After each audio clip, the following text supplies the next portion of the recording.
Hello everyone, সবাই কেমন আছেন? আমি ভালো আছি, আশা করি আপনারাও ভালো আছেন। আজ চলে আসলাম নারায়ণগঞ্জ জেলার রূপগঞ্জ উপজেলায় অবস্থিত বাংলার তাজমহলে। আপনাদেরকে ঘুরে ঘুরে এবং ড্রোনের মাধ্যমে দেখানোর চেষ্টা করব। আশা করি সবাই সাবস্ক্রাইব করে পাশে থাকুন এবং দেখতে থাকুন। আমরা এখন তাজমহলের প্রবেশ পথ ধরে সামনের দিকে চলতে আছি। দেখা যাক কিভাবে অগ্রসর হতে হয়। আর এই পথটি যেন একটি গুহার সমান, যা দেখতে একেবারে গুহার মতন। সামনে সম্ভবত কাউন্টার আছে, সেই কাউন্টার থেকে আমরা টিকিট সংগ্রহ করব। এখন আমরা টিকিট কাটব। টিকিট কেটে সামনে প্রবেশ করতে হবে। টিকিটের মূল্য 300 টাকা। আমরা 300 টাকার টিকিট সংগ্রহ করে প্রবেশ করলাম মূল ফটকে। এখানে একটি ছবি আছে, যে ছবিটি শাহজাহান ও মমতাজের কথা স্মরণ করিয়ে দেয়। আমরা এখন মূল ফটকে প্রবেশ করব, সবাই দেখতে থাকুন। সামনে একটি চার্ট ঝোলানো আছে, এখানে লেখা আছে যে এক টিকিটে আমরা কোন কোন জায়গায় প্রবেশ করতে পারব। এখানে প্রচুর পরিমাণ ঝাউ বাগান ও পাখির কোলাহলে এবং মানুষের আগমনে মনোমুগ্ধকর হয়ে উঠেছে। তাজমহলের নাম শুনলেই মনে পড়ে ভারতের আগ্রার সেই বিখ্যাত সৌধ। কিন্তু জানেন কি, আমাদের দেশেও আছে তার এক প্রতিরূপ, আর এই প্রতিরূপ হলো বাংলার তাজমহল।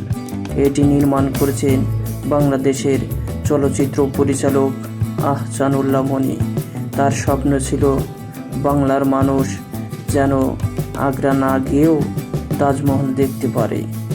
সেই স্বপ্ন থেকেই 2008 সালে নির্মিত হয় এই বাংলার তাজমহল। এটি নির্মাণ সময় লেগেছিল প্রায় 5 বছর। খরচ হয়েছিল প্রায় 58 কোটি টাকা।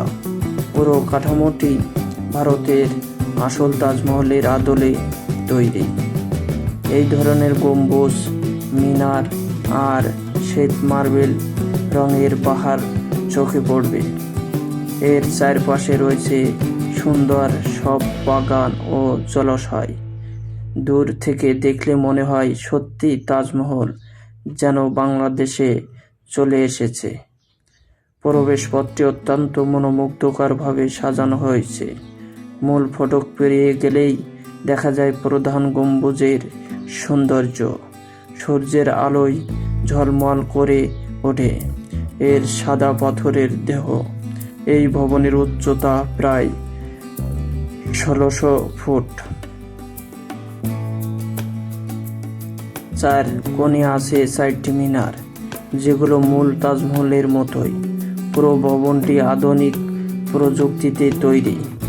মূল ভবনের ভিতরে রয়েছে আসল তাজমহলের মতো কৃত্রিম সমাধি। সেখানে দর্শনার্থীরা দাঁড়িয়ে তাজমহলের মতো অনুভূতি পান। দেওয়াল জুড়ে আছে সুন্দর নকশা ও শিল্পকর্ম। রাতের বেলায় আলো জ্বলে উঠলে সৌন্দর্য আরও বেড়ে যায়, মনে হয় যেন স্বপ্নের রাজপ্রাসাদ। বাংলার তাজমহলের চারপাশে রয়েছে বিস্তীর্ণ এলাকা।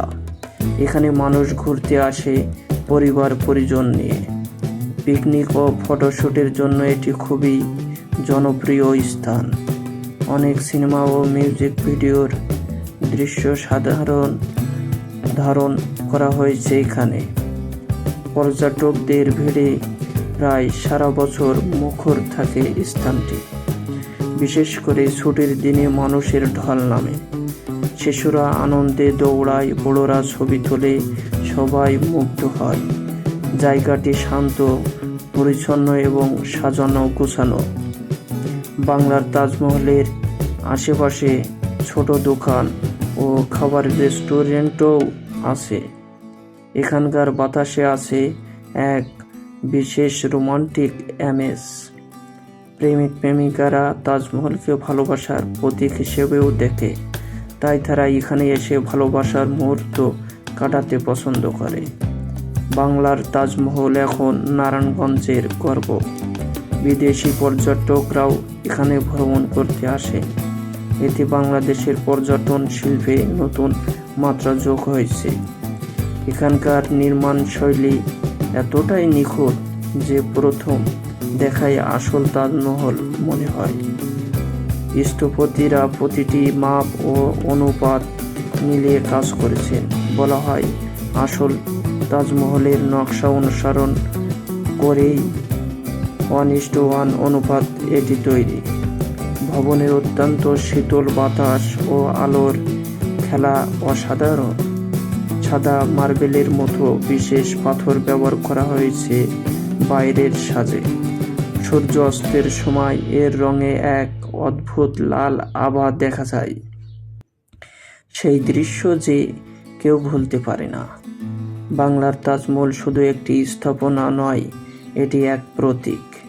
এটি প্রতীক ভালোবাসা, স্থাপত্য ও সৃষ্টিশীলতার। নির্মাতা আহসানুল্লাহ মনি বলেছিলেন, আমি চেয়েছি গরিব মানুষও তাজমহল দেখুক। তার এই উদ্যোগে বাংলাদেশের নাম ছড়িয়ে পড়েছে বিশ্বে। সোনারগাঁও এখন শুধু ইতিহাসের জন্য নয়, আধুনিক সৌন্দর্যের জন্য বিখ্যাত। স্থানটি নারায়ণগঞ্জ শহর থেকে প্রায় 30 কিলোমিটার দূরে। ঢাকা থেকে প্রায় 1 ঘন্টা পথ। সহজেই সড়ক পথে সেখানে পৌঁছানো যায়। প্রবেশ মূল্য খুবই স্বল্প, তাই সবাই যেতে পারে। পার্কিং, বিশ্রামঘর ও নিরাপত্তার ব্যবস্থাও রয়েছে। পর্যটকদের সুবিধার্থে নির্দেশক বোর্ড বসানো হয়েছে। স্থানীয় লোকজন খুবই অতিথিপরায়ণ। তারা গর্বের সঙ্গে দেখায়, এটাই আমাদের বাংলার তাজমহল। অনেকেই এখানে আসেন জীবনের বিশেষ দিনগুলো উদযাপন করতে। জন্মদিন, ফটো সেশন এবং বিবাহ বার্ষিকী সবই হয় এই স্থানে। সন্ধ্যার পর রঙিন